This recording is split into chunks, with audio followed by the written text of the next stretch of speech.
The Moro Arc starts after the events of Dragon Ball Super Broly. Though we don't see those events in the manga, just assume it's basically the same as the movie. Goku and Vegeta are training and talking about never fighting together again, and doing all the other flirting you'd expect them to. So what happened with you and Ultra Instinct? Nothing much. Haven't pulled it off since the tournament.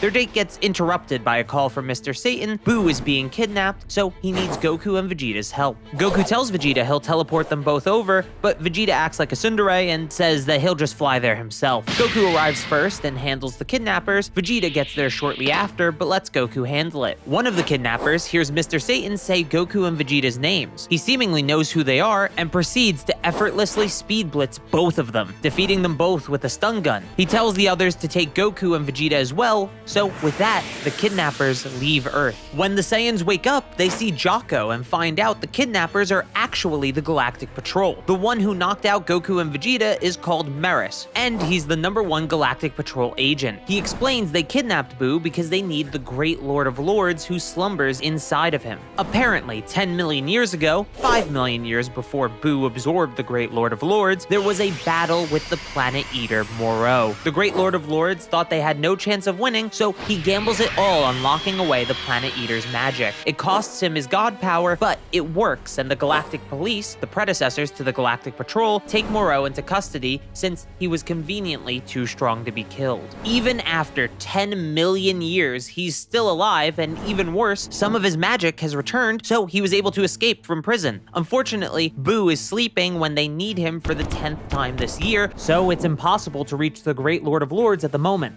Goku says they'll help catch Moro, but Vegeta has something else on his mind. This Merus.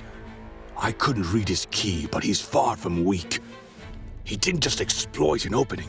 He was agile enough to get the drop on us in an instant.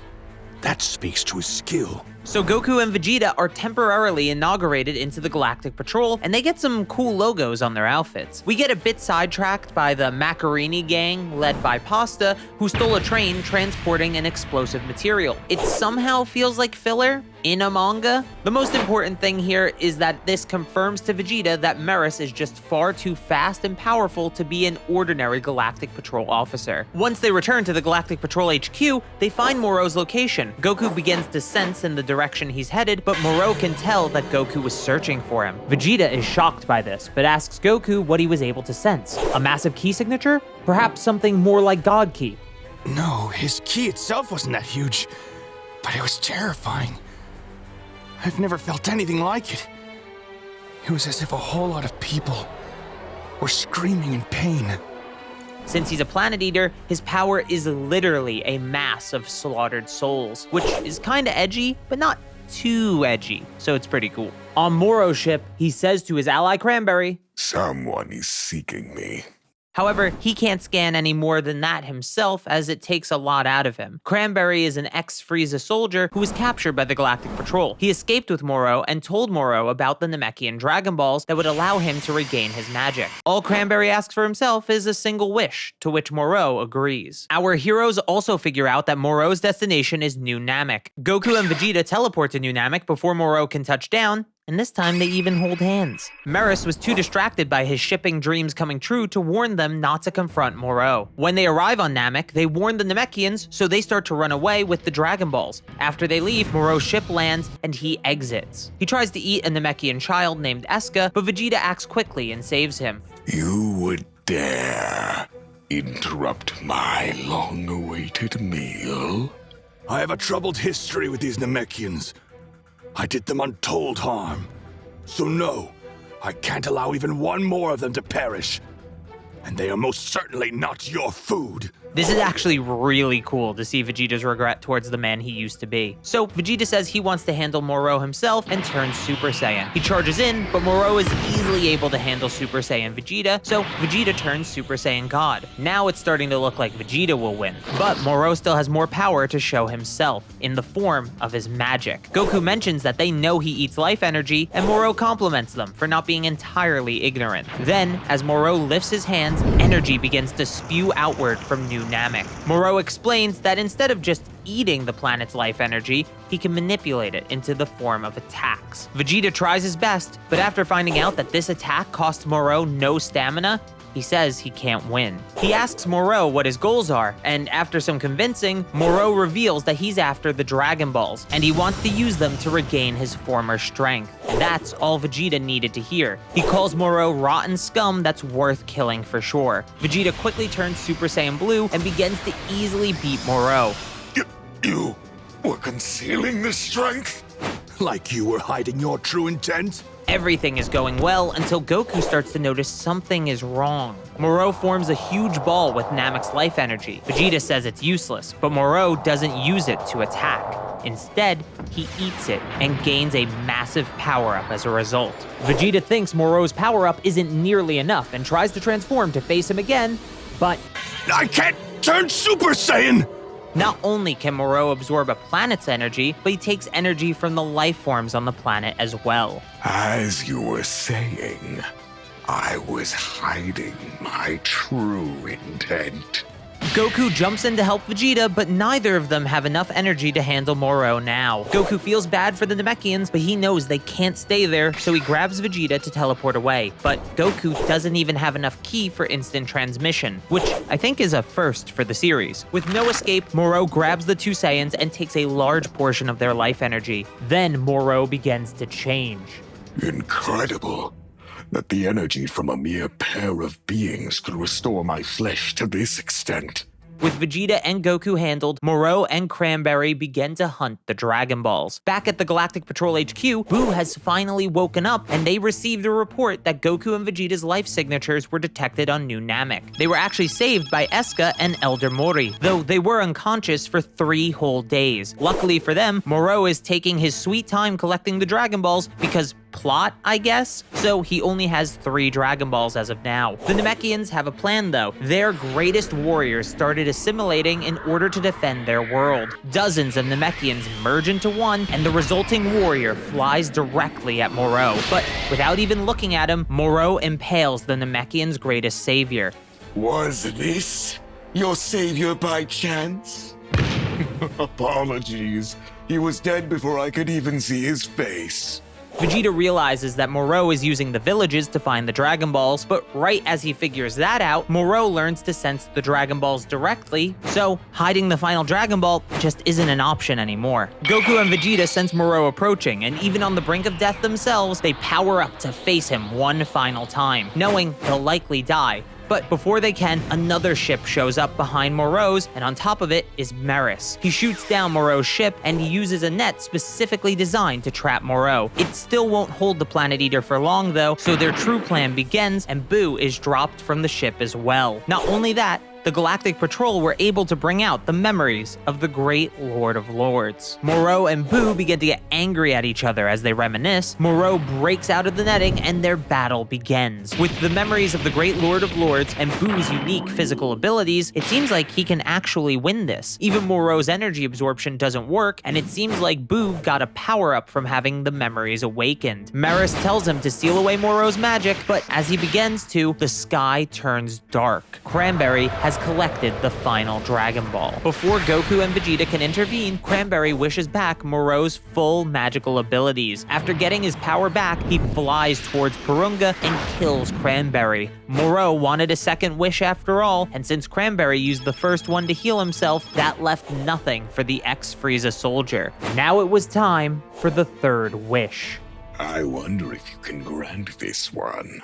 When Goku and Vegeta finally catch him, Moro has already made his wishes, but he's hiding what the final one was. He then tells them that he has no need to fight anymore and runs away, suppressing his ki as he does. Boo and Merus catch up with them, and Boo quickly heals everyone that's still alive. Meanwhile, Moro begins to eat the entirety of planet Namek. After healing everyone, Boo's face changes to the Great Lord of Lords' face. He says he'll swap places with Boo until Moro is defeated. With that, Goku, Vegeta, and the Great Lord of Lords teleport to Moro for the final confrontation. Moro uses illusions to buy himself time while he absorbs the energy of Namek from outer space, a place where Vegeta and Goku can't reach him. So the Great Lord of Lords goes on his own. It's immediately clear, though, that Moro is stronger than the Great Lord of Lords, so the weird abilities of Buu don't matter anymore. The Great Lord of Lords threatens to steal Moro's magic, but Moro calls his bluff, saying he doesn't have the god power required to unleash that ability anymore. As Moro beats him down, there's a memory that appears to the Lord of Lords. It's the end of the Buu saga where Goku kills Kid Buu, and now the Great Lord of Lords understands that Kid Buu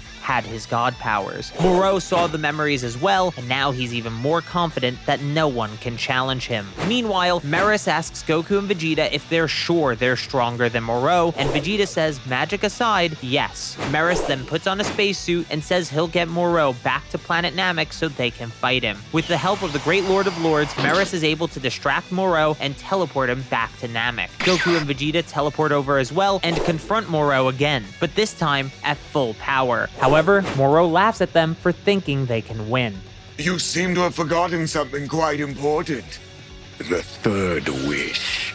It's revealed that Moro wished for every Galactic Patrol prisoner to be released. Side note, waiting a month on a massive cliffhanger only to find out he wished for prisoners to be released was super underwhelming. Remember, Jocko could handle most of these guys himself. Anyway, the prisoners arrive on Namek just in time to facilitate Moro's escape. He empowers an army of them to battle Goku and Vegeta, and while they're easily beaten even with the power-up, Moro is slowly draining Goku and Vegeta's energy along with Namek's. It eventually gets so bad that they can't transform at all. Merus and Jocko jump in to help the Saiyans and the Great Lord of Lords retreat. But as Goku gets ready to teleport them away, Vegeta begins to rant about not liking weird techniques. Goku continues to reach out to him, but he refuses. Go ahead, Kakarot.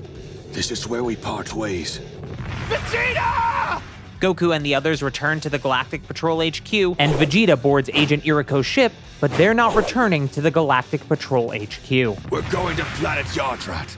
The planet with all the weird techniques. Despite his Saiyan pride wanting him to simply overpower his opponent, Vegeta understands he needs to do whatever it takes to win. Vegeta decides to rest for the journey, but before he does, he makes a promise to himself. I will achieve victory next time. Over Moro, over those convicts, and over Kakarot. A few days pass and the prisoners go on a rampage around the universe, specifically finding planets for Moro to consume. Goku and Merus are concerned at how Moro is growing even more powerful, and Merus says their odds of victory are now virtually zero. But Goku isn't so sure.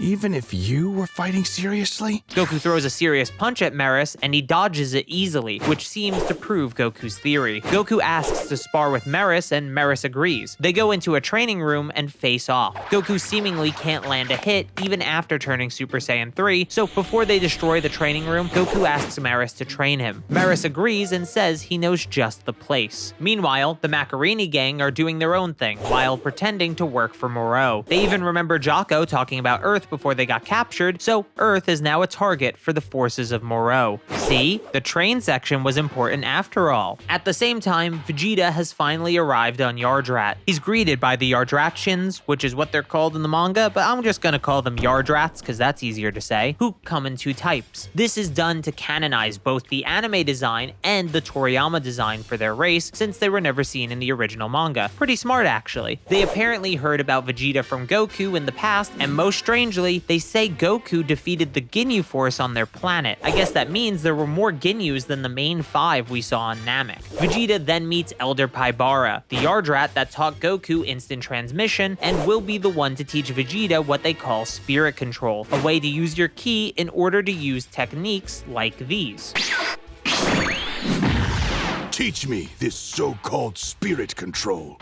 A few days after that, Goku and Merus leave the Galactic Patrol HQ to begin their training. Back on Earth, Piccolo is concerned that he can't get in touch with New Namek and fears something terrible has happened to the Namekians. His worries are interrupted when he senses the Macarini gang approaching Earth and goes to investigate them. They shoot at him immediately, but he's too fast and is quickly able to handle them all. At the same time, Bulma meets up with Dende to tell him that Jocko wants to recruit Piccolo into the Galactic Patrol. Bulma then calls Jocko again, and they learn about Moro, the prisoners, and the fate of planet Namek. Unfortunately, as Dende realizes the Macarini gang are involved, Piccolo has already decided to let them go. Dende quickly tells him to stop them, and he does, but not before Pasta could report back to Moro about Earth and its energy. Moro decides to send a stronger scouting team to confirm it's actually worth his time. As they make their way, Goku and Merus continue their training. Merus explains the true nature of Ultra Instinct and how to trigger it. You can't simply be calm, but you have to remain calm in the face of an overwhelming shock to your emotions. After saying the technique by name, it's confirmed that Goku was right about Merus. After their talk, Merus takes Goku into a place similar to the Room of Spirit and Time on Earth, except this one only passes 3 days inside for every 1 day outside. Now, the real training begins. You'd think Goku would tell Merus about the one on Earth so they could get more time to train, but it's not even brought up as an option, so moving on, I guess. Back on Earth, they tried to gather all of Earth's greatest warriors, but only Krillin was available. They'll have to make do, since 3 stronger prisoners made their way to Earth through a portal that was made by an android called 7-3. This android is able to copy the abilities of others for 30 minutes by grabbing their necks. The portal he made was one such ability. Without hesitation, 7-3 is able to grab Piccolo's neck and copy his abilities as well, even after being warned by Jocko. Krillin goes to help Piccolo, but Yumba drags him into a fight instead. Things are seeming bad for Earth's fighters here. Krillin is struggling with Yumba, Jocko is barely holding on against Shiromecha, and Piccolo has to deal with fighting a copy of himself with infinite stamina. It's looking bleak for Earth.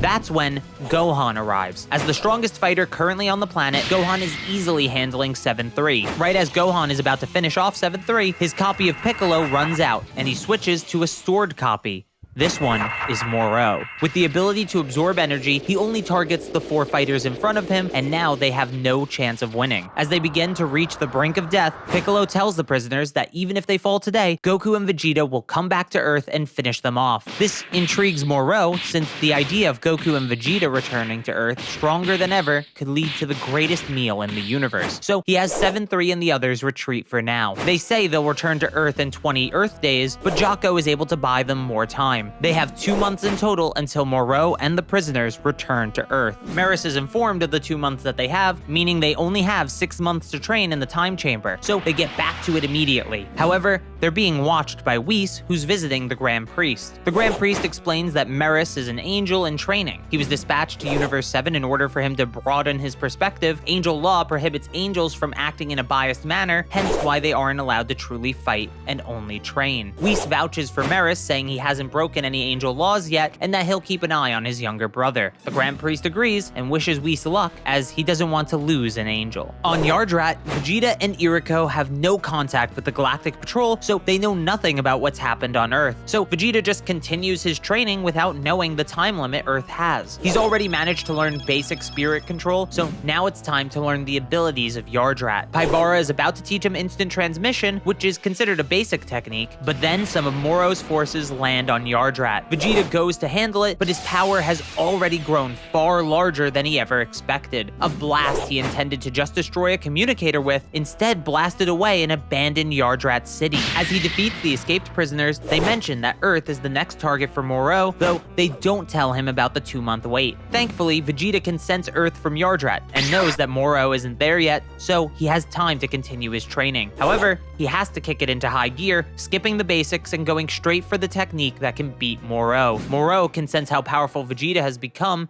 and gets excited. In that case, I shall stock up and reach the upper limits of my power before traveling to Earth. Assuming such limits even exist. That's called foreshadowing. So, Moro consumes planets while Goku and Vegeta continue their training until 2 months finally pass. Merus and Goku are going to have a final spar, and Merus is about to go all out. But before they can begin, Whis stops them. Whis explains that clashing at full power is considered a battle, so that would have broken Angel Law even if he called it training. Merus apologizes, but Whis is even more annoyed by the fact that Merus intended to do battle against Moro alongside Goku. Now that Goku knows Merus is an angel, everything makes sense. He asks Whis what happens if an angel breaks their laws. Angels who break our code are eradicated without a trace. It's the only way an angel can die. Weirdly, this implies that even Zeno can't remove them from existence, unless that's just a given. Something to note for the future, I guess. So Whis takes Merus back to Beerus's planet and leaves it to Goku to finish the fight. The only issue is they leave Goku behind, so he has to figure out how to get back to Earth on his own. On Earth, the entire Galactic Patrol has arrived to fight the invading forces, as well as all the greatest fighters on Earth, minus Goten, Trunks, and the androids. The prisoners begin to spread across the planet, so everyone splits up to handle them. The main battle for now is Piccolo and Gohan versus 7-3. But before they even know they're fighting him, he uses the copied abilities of an invisible race to sneak up behind and grab their necks. Things may seem bad, but Gohan and Piccolo prepared for his copy ability, and since he can only use one copy ability at a time, they are able to outperform him with combination attacks. Pushed to the brink of death, 7-3 changes to Moro's abilities again, but when he tries to absorb the ki of the two in front of him, nothing happens. Android 17 and 18 are here actually, and they don't have ki, so they're the perfect opponents for 7-3 with this copy ability. It seems like the battle is going in Earth's favor, but then Moro and Sagambo make their way down as well. The human fighters have handled their initial foes, but soon they're overwhelmed by stronger enemies. As Moro and Sagambo touch down on Earth, Piccolo knows immediately that he's on a different level than the others. Before Moro can fight, Sagambo offers to do it himself, and Moro agrees, even granting the prisoner more of his power. With this much energy, everything went from great to hopeless on every front. Even with Gohan, Piccolo, and the androids fighting together, Sagambo is just way too powerful. Now nowhere on Earth is doing well. As things start to look desperate, Goku starts getting close enough to Earth to sense what's going on, but they're still too far to teleport to, until Krillin gambles it all and raises his ki as high as it can go in the hopes of Goku finding it. It works, and Goku teleports to Krillin just in time. Sorry I have a habit of showing up late, Krillin. With Goku now on Earth, he quickly goes around saving the other human fighters, then teleports to the main battlefield where he can easily handle Sagambo. Goku is actually moving so fast only Jocko and Moro can see him, a true testament to how much stronger he's gotten. Moro and Goku have a little bromance until Sagambo gets back up and interrupts, so Goku puts him down again, but he just keeps getting back up. It turns out that Moro has given him more power and continues to give him even more power on top of that, but Sagambo's body can't handle it. After a few more power boosts, Sagambo drops dead, leaving only Moro for Goku to face. Goku gets angry at how Moro treated Sagambo, but he tells Moro he's ready to show the power he's gained from his training. In an instant, the rage leaves his face as he closes his eyes and returns to base form. When he opens them, he's transformed. But this isn't something Moro has seen before. This is no mortal ability. That's right. The initial stage of the technique of the gods. Ultra Instinct Sign.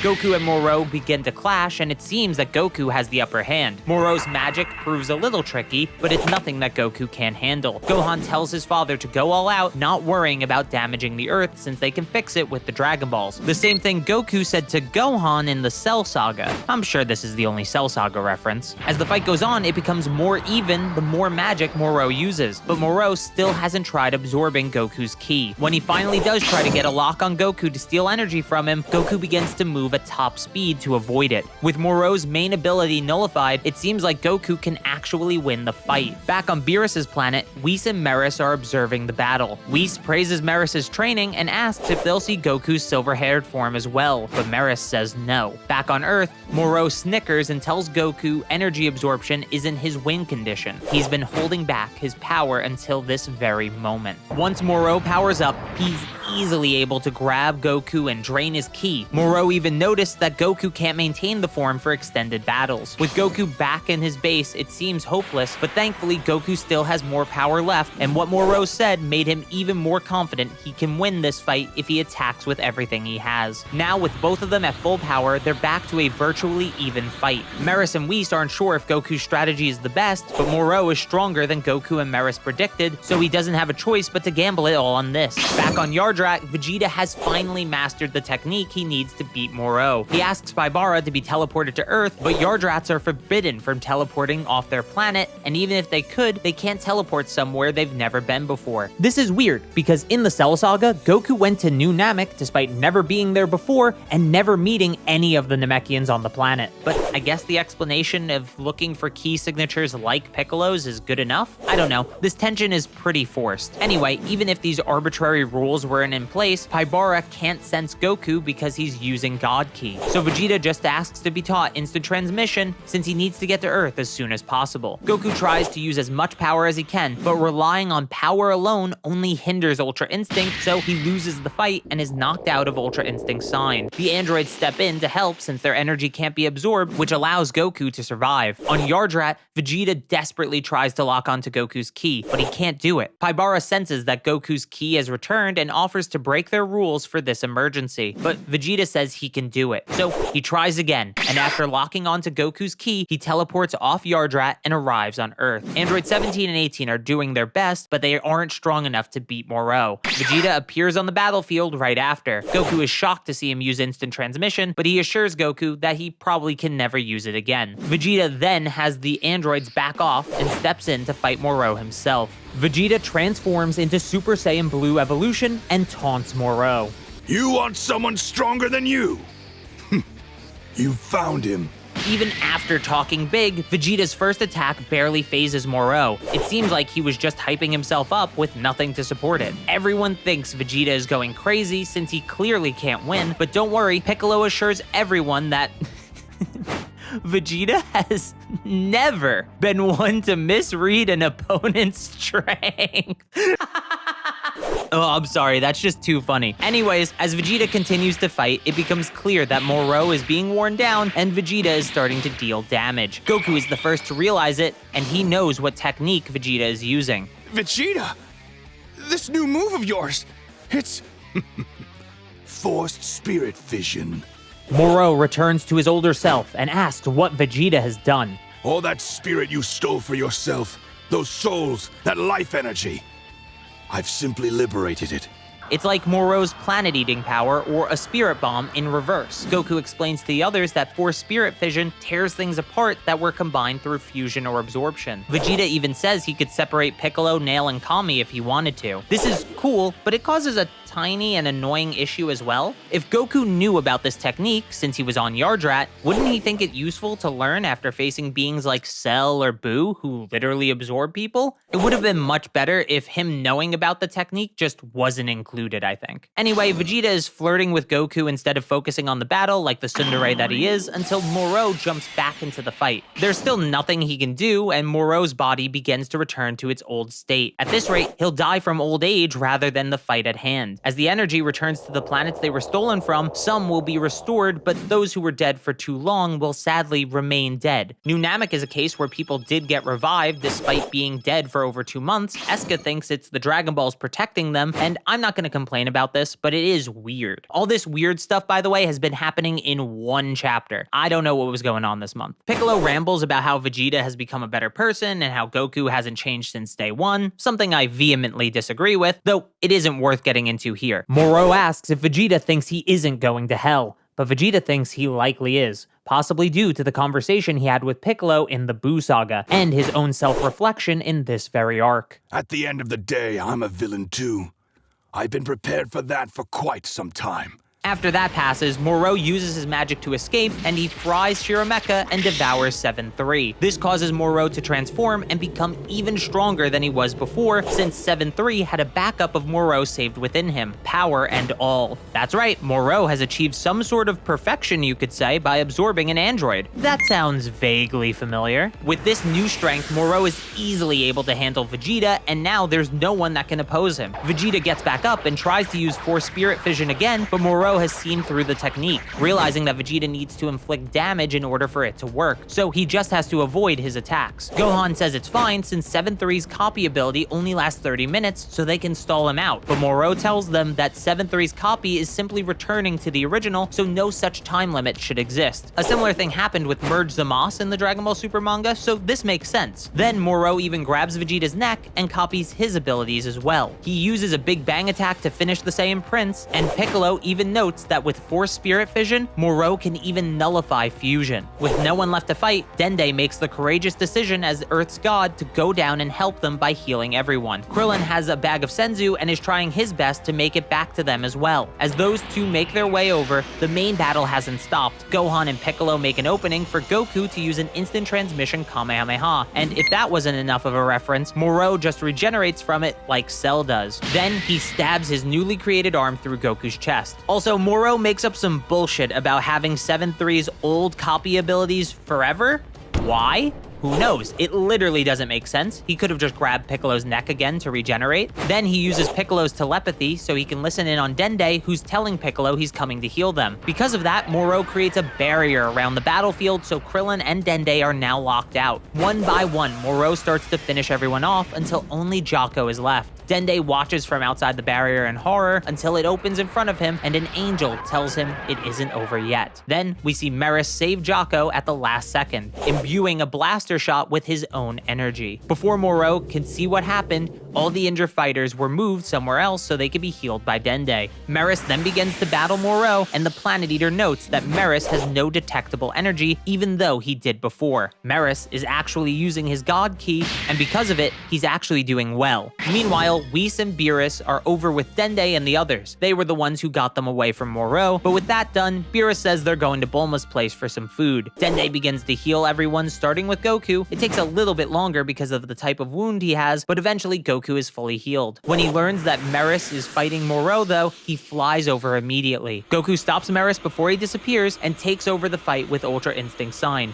but it simply isn't enough for an even stronger Moro. Goku is frustrated that he couldn't master Ultra Instinct, but Merus tells him one final push should be all he needs. While they're talking, Moro grabs Merus' neck to try and copy his abilities, but Merus cuts off Moro's hand before he can copy them. Merus retaliates by using his angel powers to seal away Moro's copy ability. I know it looks like he's just destroying the crystals, but it's specifically called a sealing technique, which explains why he can't just regenerate them. Beerus can sense that Merus is using his angel powers and tells Whis they're heading back to stop him. On the battlefield, Merus begins to explain how the Galactic Patrol changed him and made him grow a sense of justice. Even beyond that, meeting Goku and his friends solidified those ideals. Merus begins to charge one final attack and begins to think back to a conversation he had with Goku about Goku's constant heroics. Goku denies any heroism and talks as if it's all selfish desire that just happens to work out in the end. Again, I disagree with this being in the original manga, as he often did things for others first, then himself if it works out that way, but that's a video for a different day. Moro tries to stop Merus with a large energy ball, but Merus flies straight through it, and with that attack, Merus had sealed all the crystals and his own fate. Goku, should you achieve Ultra Instinct at your current strength, it will be far more stable than ever before. You will not fall to Moro, not to anyone else for that matter. I've come to love this galaxy, this universe full of excitement. Please, protect it all.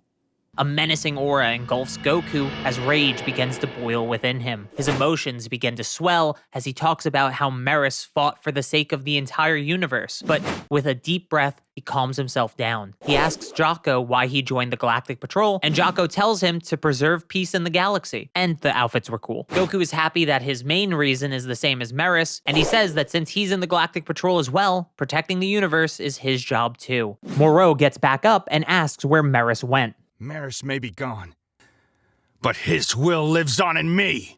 Then, his power begins to flare up. A giant aura engulfs the battlefield before dissipating to reveal Goku with silver hair. Just to recap, a character introduced in this arc died to the main villain and left words of encouragement leading to a transformation. I'll let you figure out what that's a parallel to. The power of Ultra Instinct has a strange calmness to it, and it instinctively terrifies Moro. Any attack Moro tries just can't hit Goku, and every attack of Goku's lands stronger than ever before. But how did you How are you dodging like that? Not thinking. What? My body's acting on its own and deciding how to dodge, which is why your attacks can't hit me. Moro powers up to full in hopes of closing the gap, but Goku is simply too far ahead. Goku lands a powerful punch that sends shockwaves across the entire Earth, and there's just no way for Moro to even begin to fight back.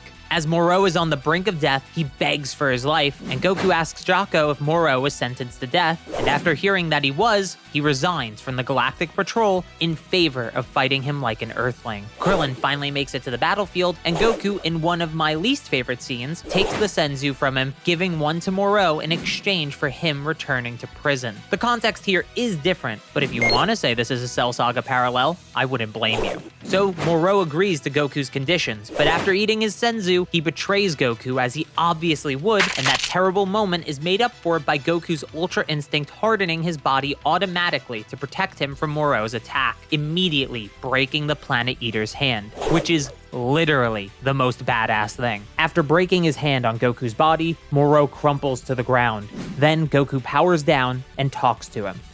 Have you ever trained?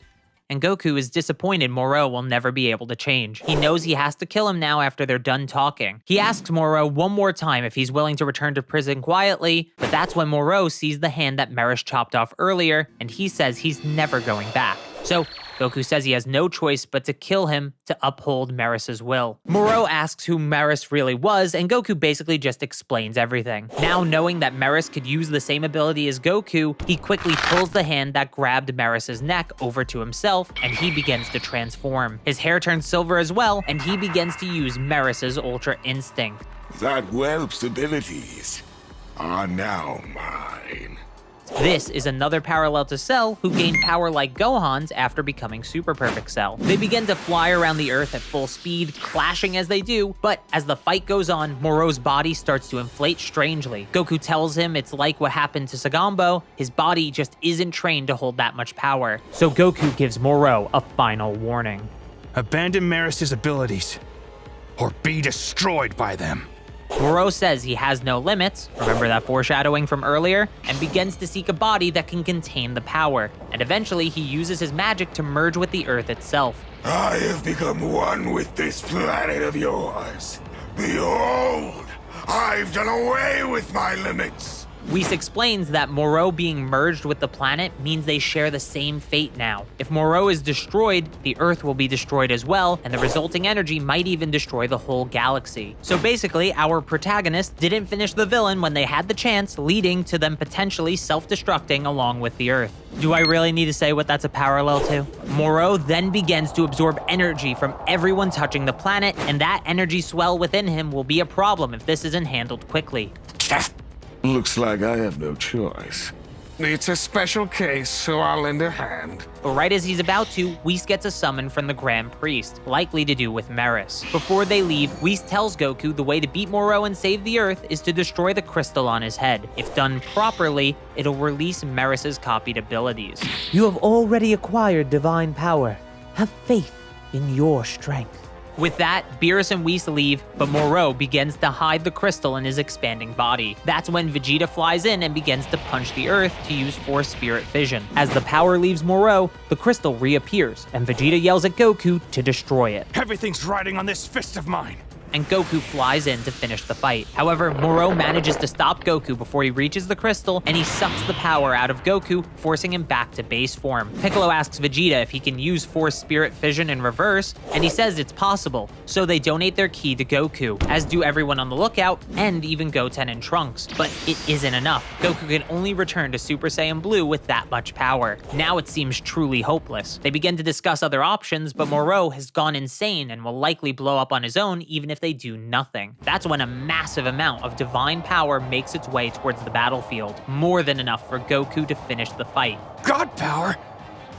I feel divine strength. But how? This ridiculous amount? Who said this?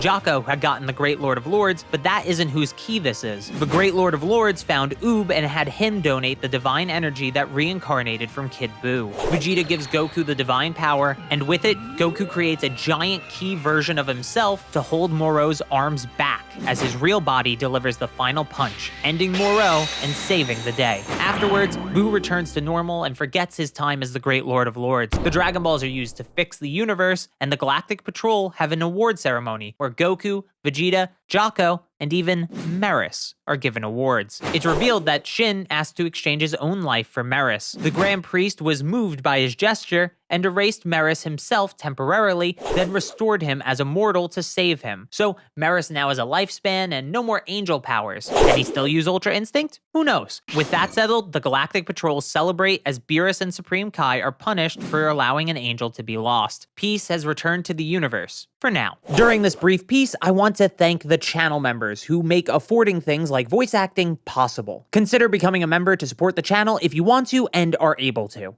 The Granolah arc starts right after the Moro arc. The head of the android 7-3 survived the death of Moro and is taken from Earth by the original owners of the android. The data in OG 7-3 is copied to the other OG units, meaning they've gained all the capabilities of the one our heroes fought on Earth. Bad news, because this guy wants to rule the universe. Even worse, an intruder is trying to steal 7-3 again. This is Granolah. He has an AI companion named Oatmeal, and they're trying to take OG 7-3. They make their way through all of the soldiers and even other OG models until they find 7-3 being regenerated in a tank. They've got him. A quick flashback to the past. It's Frieza's forces, specifically Saiyans, their frightening silhouettes as Ozaru conquering a world of people that look just like Granolah. Before we can learn more, Granolah wakes up. This nightmare is a recurring one for him. Granolah and Oatmeal discuss his hatred of Frieza and his lust for revenge. Granolah despises Frieza's army, even though he thinks Frieza is dead, for ordering the attack on his people. Clearly, news of Frieza's second revival after the Tournament of Power is not widely known throughout the universe yet. Possibly even more than Frieza, he hates the Saiyans, but they were wiped out over 40 years ago. I've lost both my avenues for revenge, but that doesn't explain why that dream still haunts my sleep. Meanwhile, over on Beerus' planet, Goku is helping Whis give the Oracle Fish her medicine. Apparently, the Oracle Fish has been having insomnia, and that could be a bad omen for the future, but it could also be nothing. With the Oracle Fish settled, Goku and Whis start training. After fully grasping Ultra Instinct in his fight with Moro, Goku can enter the silver-haired form at will. But Whis reminds him that isn't the true end goal. Whis has a better command of Ultra Instinct than Merus, and the Grand Priest is even above Whis' Ultra Instinct. Goku must refine his Ultra Instinct, but he can't do it by simply copying Whis' fighting style. Beerus asks Vegeta if he'll try to master Ultra Instinct as well, but Vegeta says it doesn't suit him. Beerus lets Vegeta know that Ultra Instinct isn't the only technique of the gods, and that the gods of destruction wouldn't run around with their hearts and minds all tranquil. Anyway, here's a panel of Beerus using Ultra Instinct in the manga against the other gods of destruction. Seems pretty useful to me, at least. Vegeta asks to be taught the technique, but Beerus says he doesn't train people. Anyway, I'm gonna go exercise to wake myself up. If you see anything you want, feel free to steal it. I'm very happy that Vegeta is still doing his own thing, by the way. The various paths of power in the series, especially after Dragon Ball Super Superhero, have been really refreshing, actually. Back to Granolah, he's bringing OG 7-3 to a group called the Heaters. Another bounty hunter, Soshiru, tries to get in on Granolah's haul, but Granolah tells him to keep his hands to himself. Granolah gets a large bag of credits, the same currency we saw in Dragon Ball Super Broly, and he asks Elec, the leader of the Heaters, what he plans to do with 7-3. Elec has no interest in making an army of OG units. He sees more value in money and intel. You could always hire combatants, and information is what truly controls the universe anyway. Militaristic organizations like the Frieza Force are a thing of the past to him, but the past has a way of repeating itself. He tells Granolah that the state of the universe has been shifting. Frieza has been revived. Granolah actually has a chance to avenge his people. He demands Frieza's location from Elec, but he refuses. Granolah wouldn't be able to handle Frieza even if he did find him. Granolah approaches Elec and demands it again, but Gas knocks Granolah down. Elec tells Granolah to calm down for now. They'll take down Frieza together when the time is right, but for now, he has to be patient and wait. Granolah agrees and leaves. That piece of garbage Frieza will die by my hand. I will have my revenge. Oil asks Alec why he mentioned Frieza, and Alec says Granolah has gotten very strong. It'd pose a problem for them if he got stronger than Gas. None of them think it's possible, but Alec is hedging his bets and setting up a very likely situation where Frieza kills Granolah for them. For now, that can wait though. Alec wants the info in 7-3, and with it, the location of Zuno, the man with the most intel in Universe 7. Granolah is flying to Planet Cereal, but on his way, he's attacked by some goons and Soshiro, who's demanding the bounty Granolah received. Granolah easily handles them all with his sniping abilities thanks to his cerulean right eye. He missed one target, however, and that was a painful reminder that Alec is probably right. He can't beat Frieza yet. And back on Beerus's planet, the sleeping oracle fish mumbles that the strongest warrior in the universe will soon rise up. Granolah returns to his homeworld, Planet Cereal. A race called Shigarians inhabit the planet since the Cerealians were killed off. It was actually the Heaters who sold Planet Cereal to the Shigarians that lost their own planet. Granolah doesn't stay in the city with the Shigarians because the civilization was made for them, and on the mountain his house is on, he can see the ruins of his hometown, making sure he never forgets what the Saiyans did to his people. Back on Beerus's planet, the God of Destruction asks Vegeta about the Saiyans' destructive past. Vegeta sees the Saiyans as having carved their own fate, something Goku actually says in Dragon Ball Z. Beerus says it's a ridiculous notion, but Vegeta asks what Saiyan history even has to do with the technique Beerus is showing him. Beerus says, plenty, as he destroys one of his decorative planets. But the explosion is larger than from a normal ki blast. Vegeta asks what that technique was, and Beerus says it's a small glimpse of what he can do. Before Vegeta can even ask how to do it, Beerus slams Vegeta into the ground. He tells Vegeta that if doubt continues to weigh him down, this power will never be his. Vegeta's own crimes aside, it's self-centered for him to carry guilt for the sins of all Saiyans. Beerus throws Vegeta to the side and finally tells him the truth. Here's a fun fact. The one who suggested that Frieza eliminate the Saiyans was me. What? Still think it was destiny? You're just gonna accept that? Go on. Try me. I'll obliterate you too. The Saiyan Prince transforms into Blue Evolution and begins to fight Beerus, but it's just as one-sided as ever. He tells Vegeta that the things the Saiyans did in the past have nothing to do with Vegeta now. He'll never be able to grow beyond this point so long as he's trapped by the past. Then, Beerus grabs Vegeta's arm and uses Destruction, also known as Hakai, on Vegeta's armor. Goku even points out that he tried and failed to do this in the past, referring to the manga's version of the future Trunks arc. Beerus says his mind is always on destruction and nothing else. That's why there's no limit to his power. Not literally no limit, by the way. He means his potential to grow is limitless because of this mindset, while Vegeta's potential to grow is limited by his own guilt-ridden mindset. Beerus further elaborates and tells Vegeta to destroy any stray thoughts and recreate himself from scratch. Before creation comes destruction. Get it? Back at the Heater's base, they've finally gotten Zuno's location out of 7-3, but they also see the prisoners being released from the Galactic Patrol prison. Alec asks how it happened, and he learns about Moro, and more importantly, the Dragon Balls. Now Alec knows how to get any wish granted, and even worse, he knows the Namekians created the Dragon Balls. But Gas says something even more surprising. Namekians used to live on Planet Cereal with the Cerealians. It turns out Granolah actually lives with an elderly Namekian named Monaito. Granolah tells Monaito about Frieza's revival and how he wants to be the one to take him down, but Monaito says Granolah doesn't have the power to beat Frieza. Granolah says he may have to resort to that, looking to a Dragon Ball in their home. Monaito says the Dragon Balls aren't for revenge, but it doesn't matter anyway, since they need the other one to make a wish, and it's been lost for nearly 40 years. If you haven't noticed, Monaito's Dragon Balls are a set of 2 instead of the standard 7. Then we jump to Planet Namek, where we learn a bit of Namekian history. This is more lore than story, but the important points are the size and quantity of Dragon Balls depends on who made them. They were originally ritualistic, something brave warriors would seek out to collect in times of great suffering, and we even learn it's possible Namekians live on other planets in the universe outside of just Earth,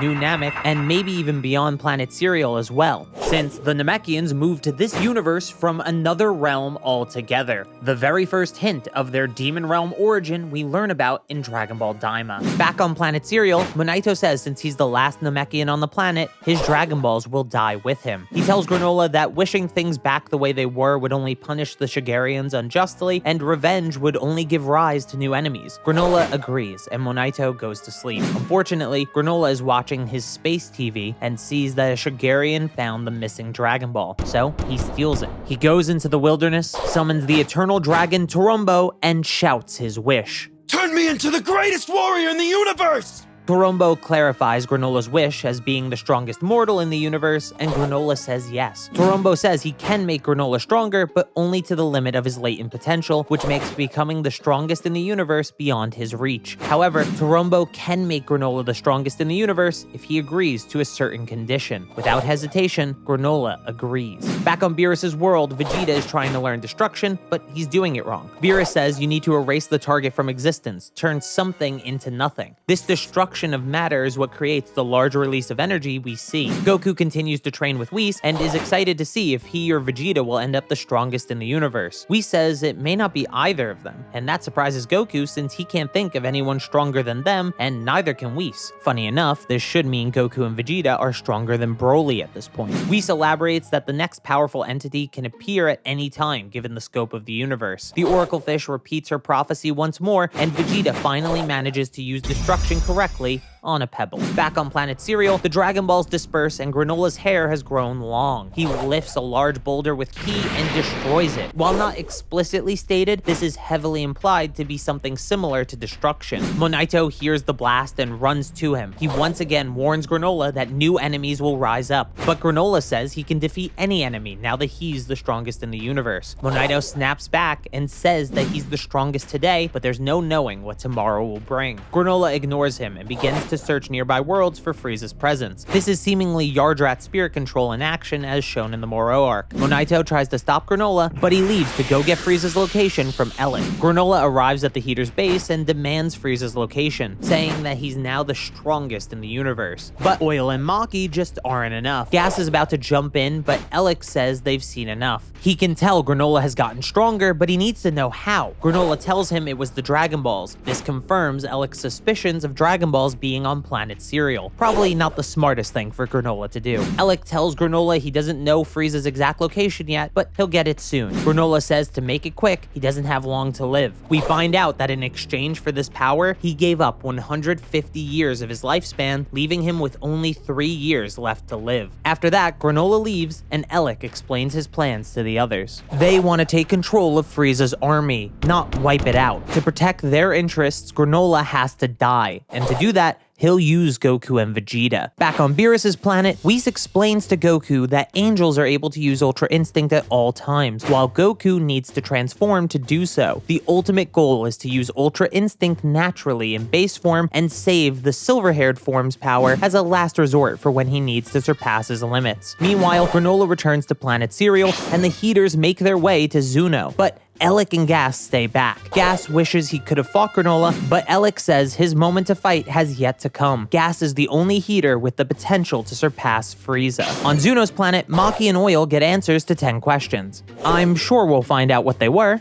right? On Beerus's planet, Goku and Vegeta refine their techniques. Whis receives a call from Bulma. Maki and Oil are on Earth in search of Goku and Vegeta. They want to have the two of them fight a villain for them. An obvious ploy to us, but it works, especially when they mention this villain is the strongest in the universe. Goku and Vegeta want to claim the title of strongest in the universe for themselves, and even Whis and Beerus get involved in their rivalry. Beerus gives Vegeta an earring that's the symbol of those who can use destruction, and Whis gives Goku's gi, the symbol he gave it in Resurrection F. On Earth, Maki and Oil steal the Dragon Radar. Then, 30 minutes later, Goku and Vegeta arrive. Maki and Oil then take them to Planet Cereal. Before they land, Maki lies to Granolah, telling him that Goku and Vegeta are Frieza Force assassins. He thinks this works better for him because he can extract info from them, but then she tells him they're Saiyans. Granolah flies up to look at the ruins of his hometown and makes a promise to himself. Saiyans are coming to my planet once again. It's 50 years overdue, but revenge will finally be mine. 18 days later, Goku and Vegeta arrive on planet Cereal. Maki and Oil stay behind after telling them where to find Granolah, but Goku and Vegeta are getting suspicious. Before they can figure out the Heater's ploy, they get attacked. Granolah is sniping them from a distance. They manage to avoid the attacks, but they can't track down their origin. A blast even manages to hit a vital spot on the back of Goku's neck, forcing them to use a Senzu already. Vegeta tells Goku to stop relying on Ultra Instinct if it isn't mastered yet, so Goku turns Super Saiyan. Then he finally finds Granolah and sends a Ki Blast at him, but Granolah manages to dodge it. Goku says that Granolah's technique is even faster than instant transmission, and Granolah finally introduces himself to the Saiyans. I am Granolah, the last of the Cerealians. And that means nothing to Goku and Vegeta, but Granolah doesn't care. You may not know us, but I know your kind all too well. Saiyans. Goku and Vegeta manage to dodge it, then Vegeta tells Goku to get payback for being struck down earlier, so Goku vs. Granolah begins. Goku transforms into Super Saiyan God, and he starts to use Ultra Instinct again. Vegeta notes that Ultra Instinct seems to be more accurate in conjunction with transformations. Basically, the stronger the form, the better it is at using Ultra Instinct, which makes some sense since the limit-breaking silver-haired form is the only way for him to use it perfected. Goku dodges every attack, but it was all a distraction, and he gets hit once. The attack was light, but it hit Goku's vitals, toppling him in a single blow. Granolah has figured out how Ultra Instinct works, but notes that no one is perfect, and even that technique can't hide his vitals because of Granolah's right eye. Granolah also knows that Goku is holding back, so he tells him to hurry and use his full power. He doesn't have time to waste here. Revenge on Frieza is his ultimate goal. Goku is confused though, since he thought Granolah was the villain, but before they could talk about it, Granolah powers up and tells Goku he'll pay for the crimes of the Saiyans. Goku uses Super Saiyan Blue with Ultra Instinct. However, Granolah still manages to strike Goku's vitals again. Stronger attacks and faster evasion won't ever help because Granolah's right eye can lock onto his vitals every time. But Goku disagrees and says he just lacks training to use Ultra Instinct to its full abilities. Granolah tells Goku not to make excuses and says he's ending the Saiyan line here. Then he uses an attack just like Moro's. Goku barely manages to teleport away in time to Vegeta in the Cerealian city. Vegeta has figured out that Granolah is the survivor of a race he'd heard about long ago that was wiped out by the Saiyans. This explains the grudge he holds and that Maki and Oil were using them all along. Goku asks if they should try to convince Granolah, but Vegeta said it won't help since he wants to wipe out the Saiyans. So Goku has to beat him first, then convince him. Vegeta is unsure if Goku actually stands a chance, but he reminds Vegeta that he still hasn't used Ultra Instinct at full power. I can't perceive any vital points? What is that form? It's perfected Ultra Instinct. The downside is I can't maintain this for too long. So I'm gonna have to end this quick. The battle is extremely one-sided. Granolah can't touch Goku, and every attack from Goku is far stronger than before. So Goku tries to talk to Granolah now that it's over, but... You're not hearing me right, Saiyan. When did I say I've lost?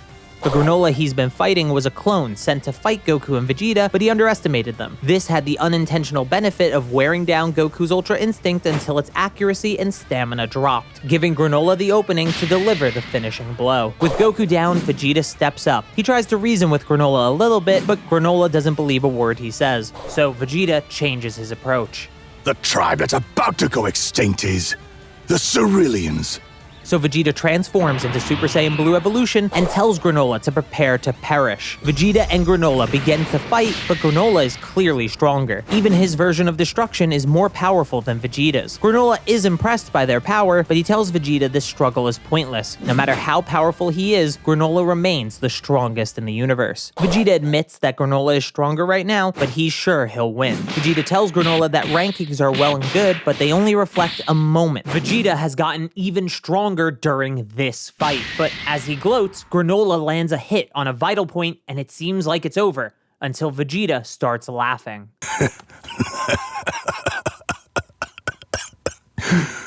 What fun! This feeling. It's been ages. Planet to protect. No people to save. Just me, immersed in battle. My happy place. Just the thing to get a battle-crazed Saiyan's blood pumping! Then Vegeta's aura begins to flare a rich purple. What's happened to you? A god of destruction taught me that power derived solely from instinct is unbounded. This new form has closed the gap between him and Granolah. Granolah is starting to get flustered. This power is well beyond anything he expected from the Saiyans. In contrast to Ultra Instinct that protects from damage, this form turns damage into power. Kakarot's body may have a mind of its own, but I'm all ego. In fact, go ahead and call this Ultra Ego. Granolah can't believe a grunt under Frieza is this powerful, but Vegeta tells Granolah that the Saiyans were also a victim of Frieza's tyranny, but Granolah refuses to believe him. So Vegeta continues to fight Granolah. Oatmeal tries to talk reason to Granolah as well, but he doesn't want to hear it. He rips off his headpiece that holds Oatmeal and throws it to the side. He thinks as the strongest, he doesn't need support from anyone. Granolah tells Vegeta he isn't the only one who grows stronger while he fights. Even worse, the damage Vegeta has taken is starting to accumulate. He even needs to dodge some attacks now because he's starting to lose consciousness mid-combat. As the dust of the battle clears, there's something hidden. Oh, that's for you. Consider subscribing if you haven't yet. But over here, Granolah is charging an attack while concealed. Once Vegeta sees it, he also charges an attack that'll destroy anything it touches. As Vegeta's attack makes its way to Granolah, his left eye turns red as well. With this new power, he easily destroys Vegeta's attack. I have to thank you, Saiyan. You're responsible for drawing out this power of mine. Now Granolah is winning again, and even Ultra Ego fades. But Vegeta refuses to stay down. I am the master of my own fate! Just as it looks like Vegeta is about to die, Goku flies in and knocks Granolah away. Goku says to Vegeta he'll take over for now, but Vegeta kicks Goku away. Vegeta says that with nothing to protect, he won't agree to fight side by side with him. Goku asks Vegeta about protecting his own life, but he says death is better than teaming up with Goku. Granolah tries to strike Vegeta dead while he's off guard, but Goku manages to knock Vegeta out of the way in time. Granolah asks how Goku reacted in time, and Goku says he has a read on the way Granolah targets vitals, so it won't work on him anymore. Granolah tries to hit Goku's vitals again, but it just doesn't work like it did before. That same move was never gonna work on me forever. Goku explains that by shifting his body slightly, he doesn't avoid the whole attack, but he can move his vitals out of harm's way. Granolah says that a defensive strategy will never surpass him, and Goku agrees. After a short fight, Goku gets knocked to base form, and Vegeta approaches Goku, saying he's tagging in. Please, allow me to do this alone. Fine. Try not to die, Vegeta. Vegeta asks Granolah if his life has no meaning beyond revenge, to which Granolah doesn't answer. That was enough for Vegeta, so he transforms into Ultra Ego again. But you already hit your limit. As I explained, this power is unbounded. It has no limits. And the two begin to battle. The fight takes the two into a Shigarian city, and Granolah begs they don't do this here, but Vegeta doesn't listen and uses it to his advantage. Granolah knocks Vegeta down and blasts him at point-blank range. Granolah drops down, exhausted, but then a wall breaks and he sees a terrified mother and child reminding him of his own past. Vegeta tells Granolah he thinks Granolah's grudges are well-deserved and he can't object to Granolah destroying him, but he warns Granolah that's just history repeating itself. The Cerealians were never like the Saiyans. Granolah says the Saiyans took everything from them, and he'll never move past that. In a final gambit, Granolah uses his remaining life force to charge an attack that'll kill both him and Vegeta. My revenge against Frieza himself will have to wait until we're both in hell! This is the Saiyan's fate. So be it. Goku runs to stop them, and at the same time, Monaito flies in Granolah's ship with Oatmeal. Monaito gets Granolah's attention, and Goku is able to knock him down, stopping the death of both Granolah and Vegeta. Monaito steps out of the ship, and both Goku and Vegeta are surprised to see a Namekian. Granolah is furious his revenge has been interrupted, but Monaito says he had lied to Granolah. There was one Saiyan that didn't earn his vengeance, the one that saved them 40 years ago. Bardock. Now, I have my own thoughts about Bardock being important to the story in this way, but I'll save those for a different video. Comment your thoughts about this narrative choice below. Anyway, we finally learned what happened 40 years ago. The Saiyans invaded planet Cereal, wiping out the Cerealians and the Namekians on the planet. Bardock is the one that finds Granolah and his mother. They remind him of Guinea and Kakarot. The other Saiyans leave, and Bardock stays behind to look for survivors. He finds Monaito as well and brings Granolah and his mother to him. He leaves the 2 remaining Cerealians and tells them to keep off Frieza's radar. Before he goes, Monaito asks his name, and he says Bardock. Monaito says Goku is the spitting image of Bardock, and Vegeta reveals to him that Bardock is his father. It's actually smart having Vegeta do this since he was teamed with Raditz in the past, and it's likely he knew about Bardock. Something doesn't add up to Granolah though. Why didn't his mother survive? It turns out Bardock ended up staying longer to get healed by Monaito, and because of it, he's there to see the Heaters arrive to broker off the planet. They overhear Elec talking about selling the planet to the Shigarians and how they aren't destined to serve under Frieza forever. As they're listening, Granolah wakes up and screams because he sees Bardock. Monaito quickly knocks Granolah out, but it's too late. The Heaters heard him. Bardock quickly sets up a situation that looks like he's about to kill the remaining survivors of the planet, and Elec tells him to get on with it. Bardock tries to explain that the Namekian's strange ability might be worth checking out, but before he could finish, Elec shoots Granolah's mother dead. Elec tells Bardock to kill the other 2, but he quickly turns and attacks the Heaters instead, giving them a chance to escape. Elec knows they might have overheard their conversation, so the 3 of them have to die. Gas says he'll handle it, and Elec leaves it to him. Back in the present, Gas is thinking about the past and how he'll never suffer such indignity again because he's grown strong. Elec agrees, but tells him it never hurts to have insurance. Maki gets Gas from Elec since Granolah, Goku, and Vegeta have stopped fighting, so Elec will search for the final Dragon Ball on his own. Back on the battlefield, Granolah can't handle the revelation. Not only was he saved by a Saiyan, but his mother was killed by Elec, the man he's been working for decades. He's angry at Monaito for lying, but it was the only way for them to survive. Vegeta asks if Bardock beat Gas, and Monaito says he did. Vegeta is surprised because Bardock was a low-class warrior. Before Monaito can explain what happened though, the sky goes dark quickly and goes away just as fast. Elec has made his wish. Then, a massive power appears on the planet. Maki and Oil present the true strongest in the universe, and out walks a much older-looking Gas. Gas quickly handles everyone and creates a spear out of ki to pin down Granolah. I never liked you. Gas is happy he's finally allowed to kill Granolah, then he realizes Goku is Bardock's son. Gas is about to kill Goku, but Monaito frees Granolah, who manages to shoot Gas in the back and draw his attention. Then Monaito frees Goku and begins healing him. Monaito asks him one favor, please save Granolah, to which Goku says he'll do what he can. As Granolah fights, he asks why they let him live. Gas said they didn't know Granolah and Monaito had survived till several years later. We see in the past that Granolah has made a name for himself as a bounty hunter, and Elec took advantage of the fact that Monaito never told Granolah about what Elec did and recruited him for the Heaters. Monaito regrets that choice and says he doesn't even live up to being a Namekian because he can't even restore Goku's energy. Then Goku remembers they had one Senzu left. He asks Vegeta about it, but it's in his armor that he threw away. Granolah gets knocked out by Gas and Goku is healed enough to jump back in for a bit. He tells Vegeta to find the Senzu and eat it immediately. Vegeta tells Goku not to die, similar to what Goku said earlier, but with a less somber context. Then Goku jumps in to protect Granolah from Gas. So, the endangered species have become friends.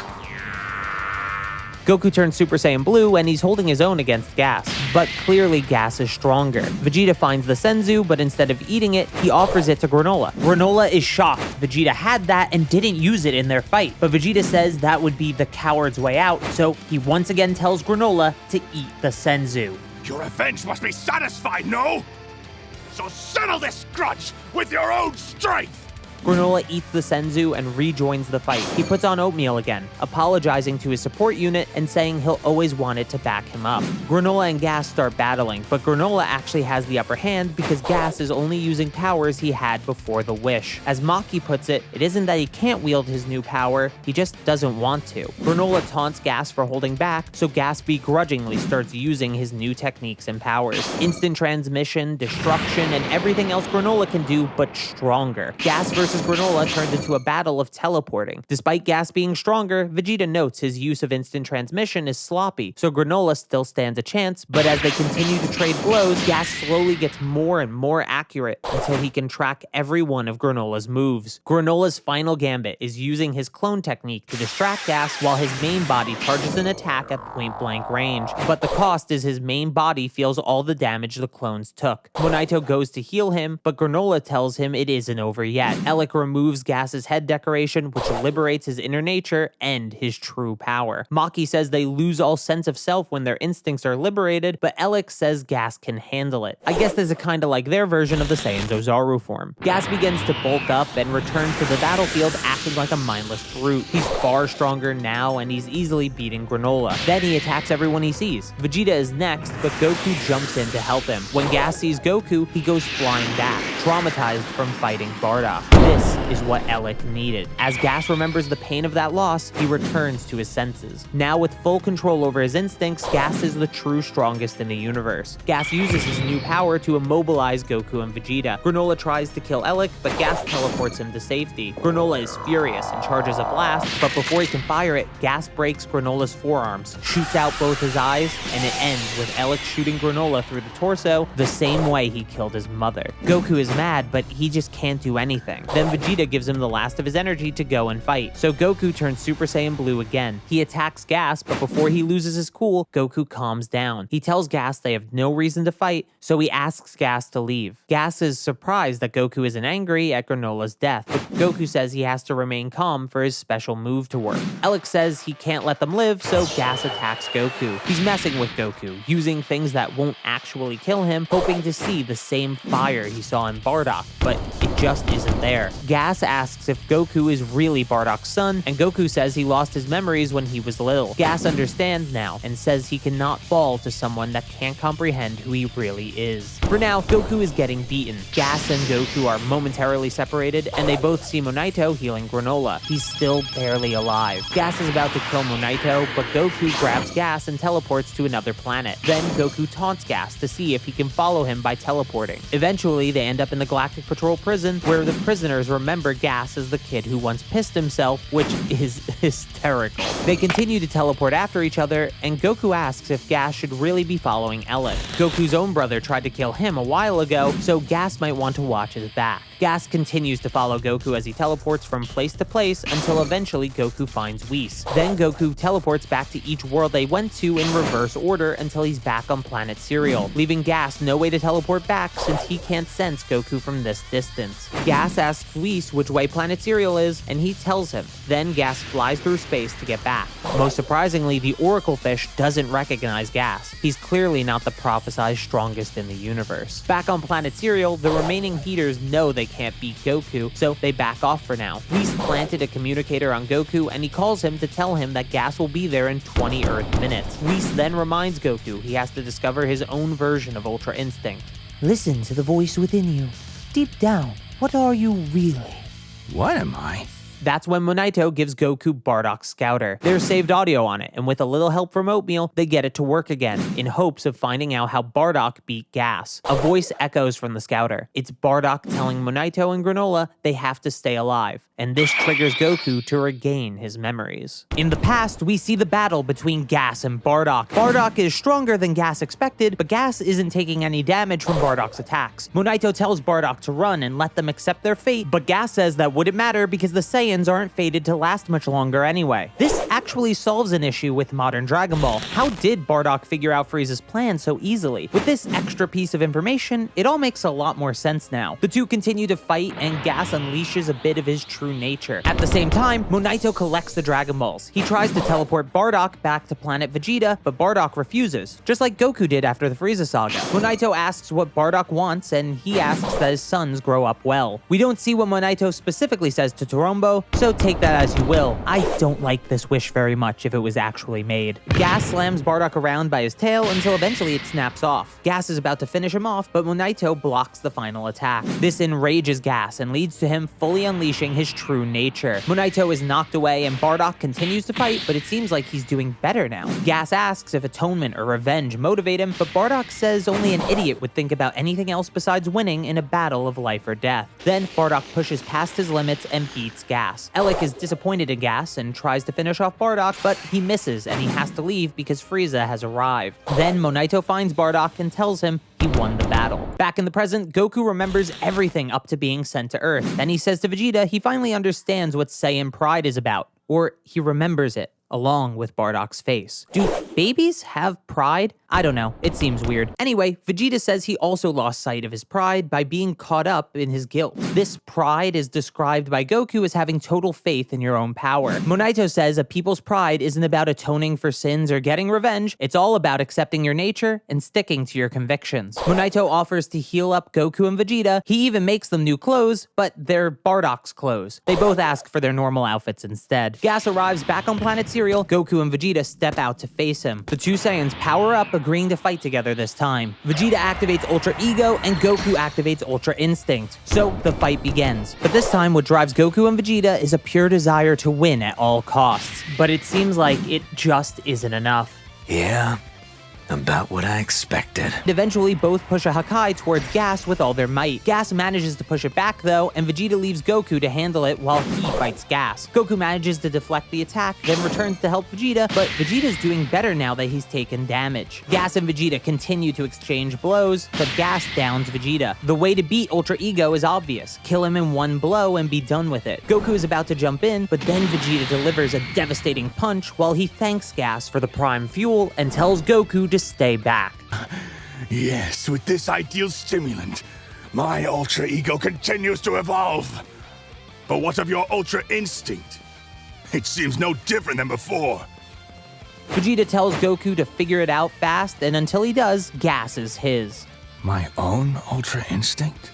So Goku begins to meditate and contemplates his own Ultra Instinct while Vegeta continues to struggle against Gas. It seems like Vegeta is finally down for good, but then... I said, am no longer bound by limits! Gas is terrified, but just before the attack lands, Vegeta stands unconscious mid-attack before falling to the ground. Gas calls the technique stupid and readies to give Vegeta an equally stupid death, but Goku puts a barrier around Vegeta and moves him out of harm's way. Then Gas targets Goku, but Goku's barrier is too strong for Gas to break. Somehow. Luckily, Goku has figured it out and transforms into Ultra Instinct Sign. For that Ultra Instinct to work, I need to be calm and tranquil. But in this form, I can put my emotions to work for me. And believe me, my heart's not calm now.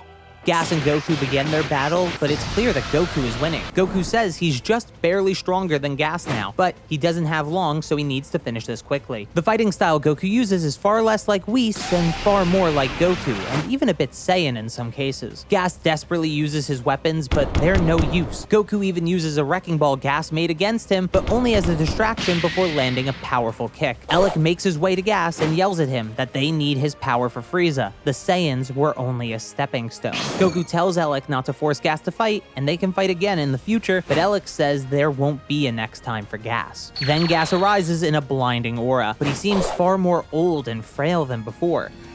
I don't think I've ever felt better. Gas says his new power is burning away every cell in his body to fuel it, keeping him the strongest in the universe. Goku doesn't stack up to this power at all. As Goku and Gas clash, it's clear Goku will lose, but he continues to try until a blast separates the two. It's Granolah. He's back up again, except he tackles Goku to the ground, making Elec believe he's still going for revenge on the Saiyans, but it's actually just a ploy. As I dreamt, I too heard your father's voice. Now, you need to let me do what I must. Are you willing to wager it all on my strength? Goku will keep Gas busy until Granolah can charge up the winning attack. Goku is quickly knocked down again, but he manages to put a barrier around Granolah. Gas knocks Goku out, but then Vegeta knocks Gas away and tells Granolah to hurry up. Maki and Oil try to help Gas, but Monaito just knocks them out with hypnosis. Now Granolah is finally ready, but he can't fire a blast that powerful this close to the ground without destroying the planet. That's when Goku awakens and activates Ultra Instinct. Then, using the giant key version of himself, he throws Gas into the atmosphere. The issue is, Granolah's eyes are still blurry, but Oatmeal helps him aim. Do it! This is your chance! Granolah! Shoot! Gas falls to the ground defeated, but Granolah says he didn't kill him because he isn't out for revenge anymore. Gas will be unconscious for a few days though. Then Granolah apologizes to Goku and Vegeta before falling to the ground. He sacrificed more of his remaining life to fuel that final attack. Monaito runs over to heal him, but now he's able to bring Granolah back to full strength with no issue. His healing powers have grown stronger from their constant use this arc, so he heals everyone back to normal. Elec tries to leave the planet, but as he does, a blast goes through Monaito. Gas has gotten up again, and this time he's looking even more decrepit than ever. He mocks Granolah's mercy, then Goku and Vegeta charge in, but Gas tosses them around like they're nothing, and even broken bones don't slow Gas down. It's like a curse.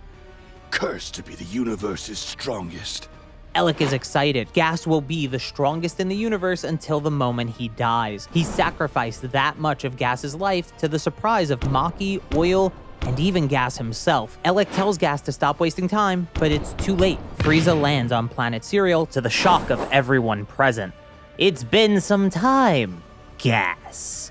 He kills Gas in one attack after transforming for just a moment. Then Gas turns to a pile of bones, and Frieza crushes his skull. Frieza demands Elec's reason for summoning him, but Elec lies and says their wires got crossed. However, Frieza knows the truth. Elec hoped to have Gas kill him, and he even knew about Elec's ambitions for the last 40 years. Frieza just chose to keep the Heaters around for his own benefit. He tells Elec there's nothing he doesn't know, like the fact that Elec is the weakest of the Heaters.